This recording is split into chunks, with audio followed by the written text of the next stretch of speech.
vous avez des grands empires qui ont l'air indestructibles et qui sont détruits. Pourquoi? Parce que quand les causalités du passé qui font qu'elles sont devenues ce qu'elles sont devenues s'effondrent, s'émiettent, s'épuisent, il reste plus rien, c'est une question de temps, après il s'évapore. Mais le peuple juif, il est lié à l'espoir, au Zman. C'est très extraordinaire que la seule langue de toute l'humanité où le temps est lié à la Hazmana, c'est l'hébreu. On vit pas, le peuple ne vit pas dans le time. Le time, c'est Bereshit. Le temps, c'est Bereshit.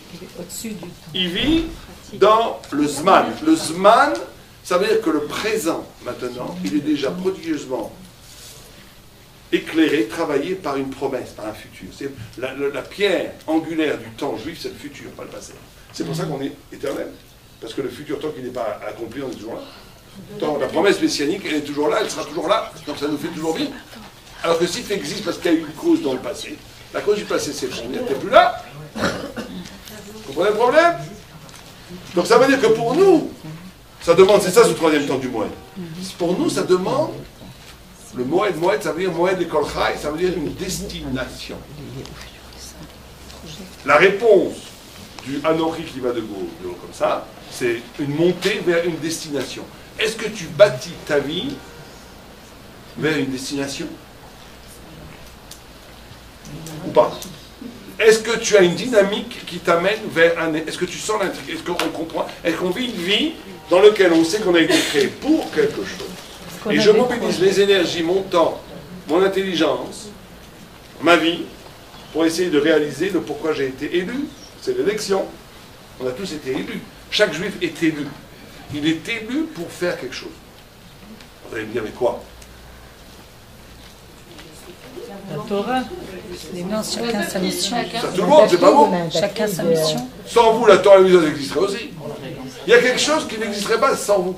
Voilà. C'est terrible. Hein? Alors c'est quoi? Oui, le fait de faire la volonté, La reconnaissance. C'est général. Mais comment on sait ce pourquoi on a été créé? Ah, d'après les... Comment on sait? Comment on mobilise sa vie vers ce but-là? Alors si le gars de Vilna, c'est très ça. D'après les qualités de chacun. Ouais, il y a deux choses qu'il faut faire. Il y a une première chose, c'est que chaque personne a une qualité exceptionnelle qu'il se doit de développer un maximum. Et chaque personne a un défaut exceptionnel qu'il se doit de combattre absolument. Voilà ce qui donnerait déjà un programme dans la vie. Chacun doit savoir se poser la question: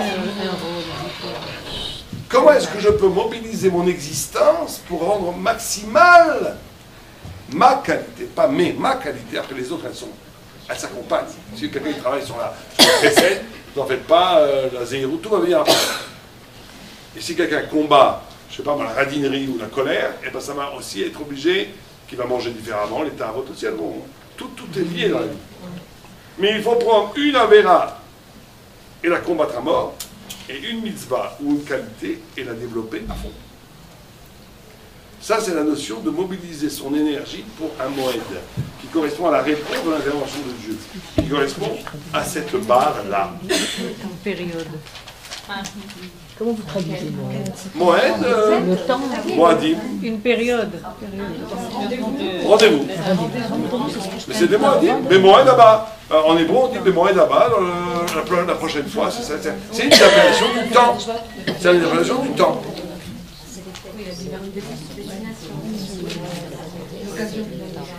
Bon, on va pas faire les 6, je crois qu'on fera les 7, bon, c'est pas grave, on prend ces cas. En tous les cas, il y a après, on va les faire. Il y a après la barre du haut. Maintenant, on retourne le triangle. On retourne le triangle. Donc le retour du triangle, c'est la barre du haut. C'est quoi cette barre du haut? Elle est parallèle à la barre du bas. Donc on va dire que c'est de la Bereshit céleste. C'est le ciel. C'est quoi le ciel? Il y a un temps dans le ciel, qui est le temps d'après la mort, qui est, comme il était dit, si on vit, on mange, on dort, on fait ce que vous voulez. Mais en réalité, on est en train de construire un temps, qui est le temps des mitzvot et des avérotes. C'est-à-dire que, c'est ça qui est très curieux, c'est qu'ici, ce qui a l'air réel, c'est l'argent, la matière, c'est ça qui a l'air réel. Ce qui a l'air réel, c'est ce que je vois. Mais les mitzvot, les bonnes midotes, tout ça, c'est un peu abstrait. La fumée, on ne voit pas vraiment. On ne le voit pas. Les avérotes non plus, j'ai mangé un peu de cochon. Et alors, personne n'a vu. J'ai dit un peu du lachonara. Personne n'a vu. Mais au lavaba, c'est pas comme ça. Au lavaba, tout ce qu'il y avait réel ici, ça va en fumée. C'est la fumée. Ça n'existe pas. Même aujourd'hui, les scientifiques, ils ont montré que la matière, c'est la fumée. Il y a du vide. Le fond de l'être est vide. La physique quantique, le fond, 100%, il n'y a rien. Il n'y a rien. C'est une illusion. Tout ça, quand on meurt, ça n'existe plus. Ni l'ONU, ni l'argent, ni la politique, ni rien du tout. Qu'est-ce qui reste? Qu'est-ce qui reste? Les autres avérotes. On est dans la barre du haut. C'est une nouvelle histoire là-haut. Moi, je ne me suis pas du tout vu comme ça. Ah mais on va te dire, on va te raconter ton histoire là. Ce jour-là, tu étais dans le bus, tu t'es pas levé pour la petite grand-mère, qui avait très mal au menton, et tu as fait sortir en étudie plus avec la voilà. Donc ça t'a amené dans un autre temps, où tu aurais dû rencontrer la femme de ta vie qui était merveilleuse, mais tu n'as pas eu le sou, donc tu as rencontré une deuxième, un Shido Number 7 qui t'a frappé avec le palais. C'était comme ça. Et voilà, c'est une histoire. On va te raconter une autre histoire. Toi, tu crois que tu avais fait ton histoire. Tu crois que mon histoire, j'ai été pris dans ce boulot parce que j'ai rencontré un tel qui m'a appelé. Tout ça, c'est du baratin, c'est de la fumée, ça reste pas. Il y a une autre histoire. Les vrais mécanismes de l'histoire, elles sont que spirituels. Et nous, on croit que c'est à cause de ça, mais c'est ridicule. On sait très bien que c'est autre chose, c'est une autre articulation. C'est le temps, on ne peut pas très bien comprendre ici. C'est trop dur à percevoir. Mais c'est le temps céleste. C'est le temps éternel, c'est le temps de la vérité. C'est ce qu'on appelle le het. Le het, ça veut dire c'est une partie du hatid, c'est l'instant qui en même temps qui s'inscrit dans l'éternité. Edratson, c'est la notion du het. Ça veut dire que c'est à un moment donné, c'est un temps qui ne dépend que de la vérité, on va dire ça comme ça, que du céleste. Qui ne dépend pas des factuels qui ont l'air présents. Et c'est une révolution de la conscience. Donc nous, on nous demande, les grands tzadikim, ils voient les choses par rapport au temps céleste. Ils ne voient pas les choses par rapport au temps causal. Il ne voient pas ça comme ça. Vous savez que quand Abraham Avinu, il était avec Nimrod. Nimrod, c'était un grand méchant. Mais au moins, il avait de la classe. C'était quelqu'un qui a dit, moi, je vais contre Dieu jusqu'au bout. C'était un vrai rachat, pas un petit rachat bidon, un vrai. Le rabbi de Koch, il dit, oh, il y a enfin un grand homme. C'était quelqu'un qui avait de la classe. Mais c'était un affreux Jojo. Puisqu'il connaissait, d'abord, on dit, Kono avait Mordo.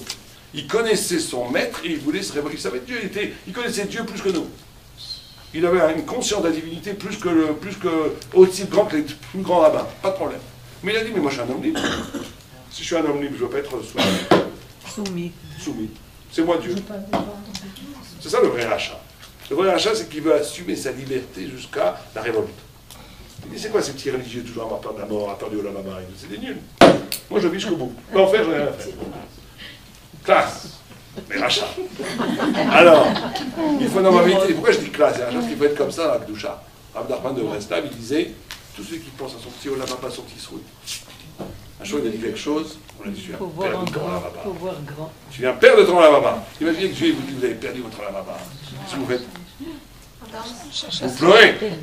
Vous demandez pardon. Lui, il a dansé, il a dit, génial, genre, je suis débarrassé de cette truc-là du Olamama qui m'empêche de servir Dieu, les Shem Shamaim. Alors une autre deuxième fois qu'elle a dit, tu viens de regagner ton Olamama.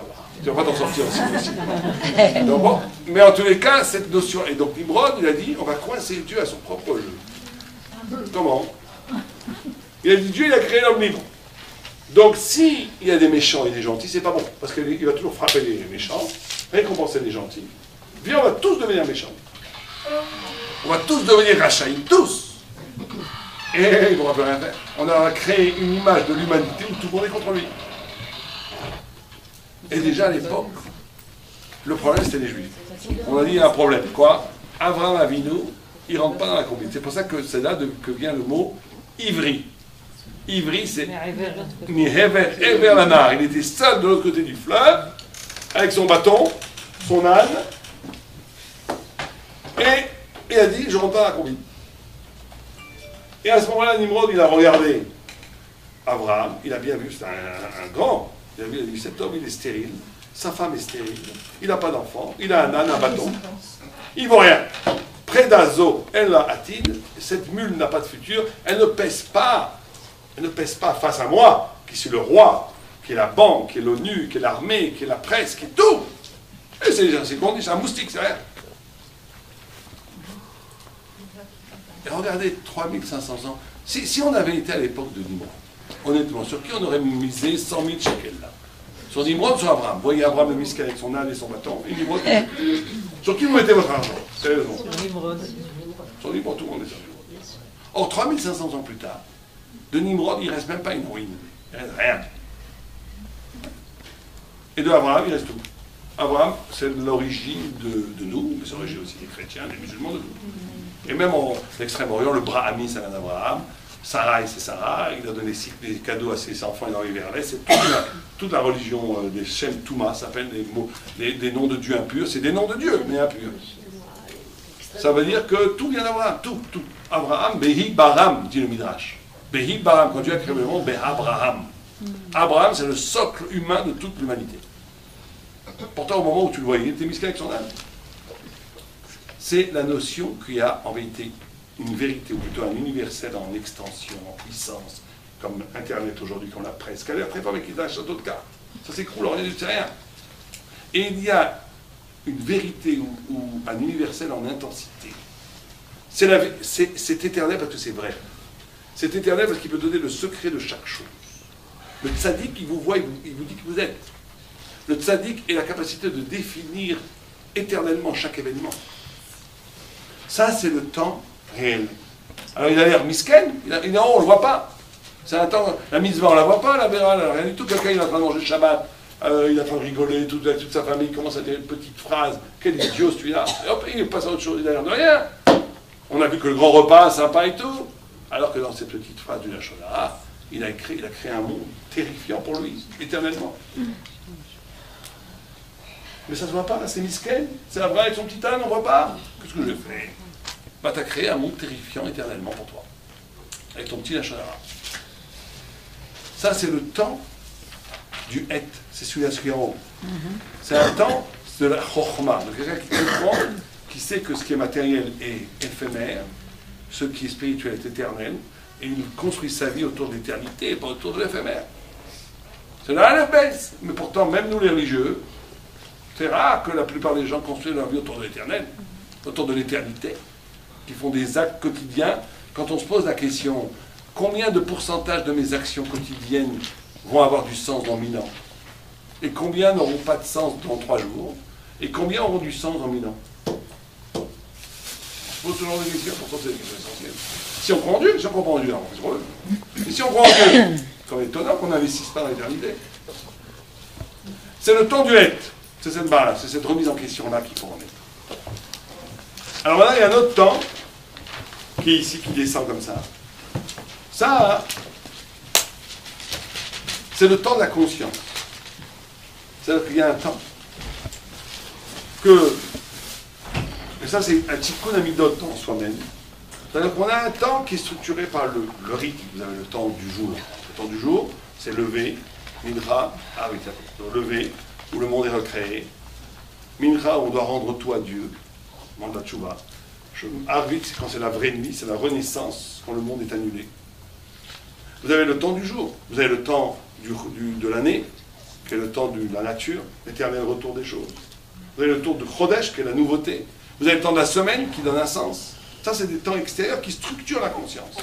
Mais il faut, à l'intérieur de ce temps extérieur qui structure la conscience, trouver un temps qui t'est particulier. Ça, c'est très dur. Il y a chacun à son rythme intérieur. Sa neshama, qui est une voyelle de Dieu à l'intérieur de soi, développe elle-même, comme dans Bereshit, Dieu a créé l'univers, qui développe un temps universel. Et bien la neshama, elle développe son propre temps, son propre rythme de temps. Et respecter ce rythme du temps intérieur, de comprendre et de voir et de sentir et d'exister à partir du temps de son horloge spirituelle intérieure, c'est le secret de la vraie compréhension de la Torah. Mais c'est très dur. Parce que ça veut dire que ça demande un ascétisme, un oubli du temps extérieur. Ça demande, et c'est vrai que c'est plus facile pour les hommes que pour les femmes. Pourquoi? Parce que quand on étudie avec moi tard la nuit, et qu'il n'y a plus rien, et qu'on a une petite difficulté avec Tosfot, et qu'on prend le temps de comprendre le Tosfot. Ce temps intérieur apparaît dans l'étude, c'est surtout dans l'étude que ce temps apparaît. C'est vrai. Donc pour vous, les femmes, vous n'avez pas tellement cette pratique de l'étude de la Gemara. Donc c'est plus dur. Mais je pense, je ne suis pas une femme, mais je pense que chacun dira que peut-être dans la pratique des Teilim, des études qui vont... Il faut trouver ce temps intérieur. Pour les femmes, je ne sais pas comment ça se passe. Je sais que pour les hommes... Quand on s'occupe des enfants et qu'on est vraiment concentré à l'intérieur de la maison, la construction de la maison, de chaque enfant, on a ce temps. Ah, très bien, très beau. Très très beau ce que vous dites. Ben voilà, on a la réponse. On On dit qu'en s'occupant des enfants dans la maison, on peut trouver un petit rythme qui est personnel. Peut-être, peut-être. Oui, peut-être. En tout cas, nous, on l'expérimente dans l'étude. Par l'étude, attends, on a ce temps-là. Ce temps-là, par une certaine étude, pas toute étude. Parce que dans les shivot, il y a aussi un temps rêvrati des shivot, attention, hein, qui te met mal le bras, qui t'empêche d'avoir ton vrai temps. Rav Wolbe, il disait toujours au bord des shivas, prenez 5 minutes par jour, arrêtez-vous, pour retrouver ce temps intérieur. Ça s'appelle une bonne doute. Une bonne doute. Ouais, quelqu'un voulait dire quelque chose? Oui, je voulais dire que le gars de Ravina, dans sa lettre à sa femme, il conseillait justement d'organiser son temps. Oui. Dans la célèbre lettre. Oui, bien sûr.